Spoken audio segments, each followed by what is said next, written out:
عراق کے شہر بصرہ کا حاکم اپنے گھر کی بلائی منزل پر بیٹھا نیچے بازار میں خرید و فروخت کرتے لوگوں کو دیکھ رہا تھا۔ اس کے چہرے پر اطمینان جھلک رہا تھا کہ رعایا خوشحال ہے اور شہر میں امن و امان ہے۔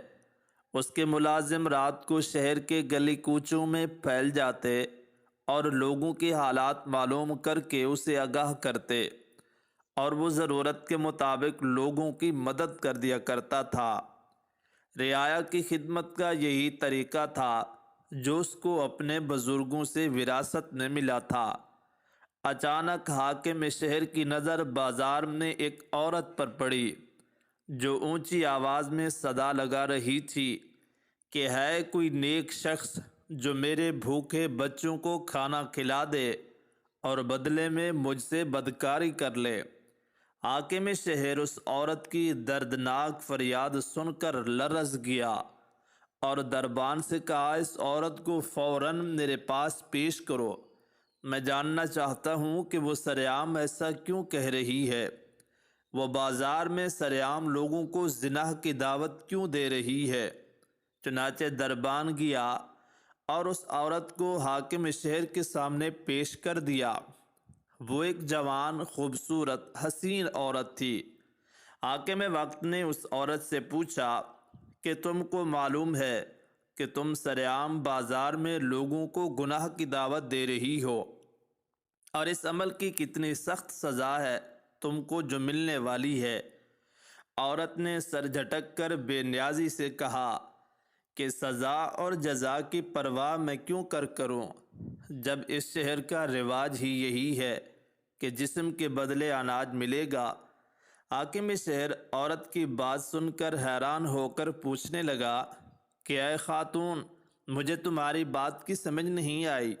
میں شہر کا حاکم ہوں، میرے پاس آرام سے بیٹھو اور مجھے پوری بات بتاؤ کہ تم ایسا کیوں کہہ رہی ہو، جبکہ ہمارے نظام میں ایسی کوئی خرابی نہیں ہے کہ شہر میں لوگ بھوکے سوئیں یا ان کو اناج لینے کے لیے اپنا جسم بیچنا پڑے۔ وہ عورت کہنے لگی، میرا شوہر 3 چھوٹے بچوں کی ذمہ داری مجھے سونپ کر جنگ میں مارا گیا۔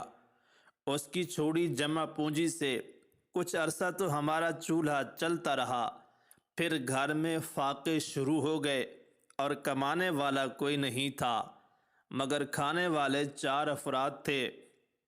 ایک رات میرے بچے بھوک سے رو رہے تھے کہ دروازے پر دستک ہوئی۔ میں نے جا کر پوچھا کہ کون ہے، تو آواز آئی کہ میں حاکم اس شہر کا بھیجا ہوا ہوں، تمہاری مدد کرنے آیا ہوں۔ میں نے خوش ہو کر دروازہ کھول دیا تو وہ آدمی میرے حالات پوچھ کر اور راشن کا تھیلا میرے گھر ڈال کر چلا گیا۔ کچھ دنوں بعد جب راشن ختم ہو گیا اور دوبارہ سے فاقے لوٹ آئے تو ایک رات وہی آدمی دوبارہ آ گیا، لیکن اس بار اس کے ساتھ راشن نہیں تھا۔ اس کو خالی ہاتھ دیکھ کر میں مایوس ہو گئی۔ میرے بچے بھوک سے بلبلا رہے تھے۔ وہ آدمی کہنے لگا، اگر تم میرے ساتھ بدکاری کرو گی تو میں ساری زندگی تم کو راشن دیتا رہوں گا اور تیرے بچوں کا خرچ میرے ذمہ ہوگا۔ لیکن میں نے اس آدمی کو بے عزت کر کے گھر سے نکال دیا۔ میں نے کہا کہ مجھے ایسے سہارے کی ضرورت نہیں جس میں مجھے اپنی عزت کا سودا کرنا پڑے۔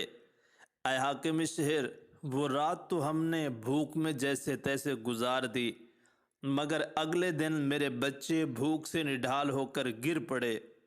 اتنے میں وہ شخص دوبارہ میرے گھر آن پہنچا۔ اس کے ساتھ راشن سے بھرا ہوا ایک تھیلا بھی تھا۔ کھانے والی چیزیں دیکھ کر میرے بچوں کی حالت غیر ہونے لگی۔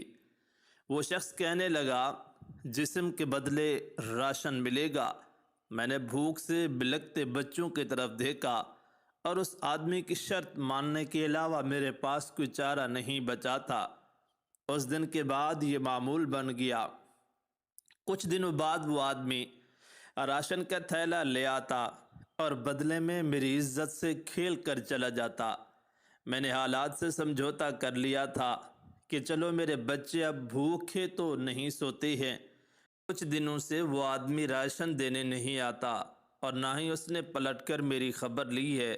میں آج بھوک سے تنگ آ کر خود ہی بازار میں نکل آئی اور وہی صدا لگا رہی تھی کہ میرے بھوکے بچوں کے لیے راشن دے دو اور بدلے میں مجھ سے بدکاری کر لو، کیونکہ اس شہر کا دستور ہی یہی ہے کہ یہ کہہ کر وہ عورت پھوٹ پھوٹ کر رو پڑی۔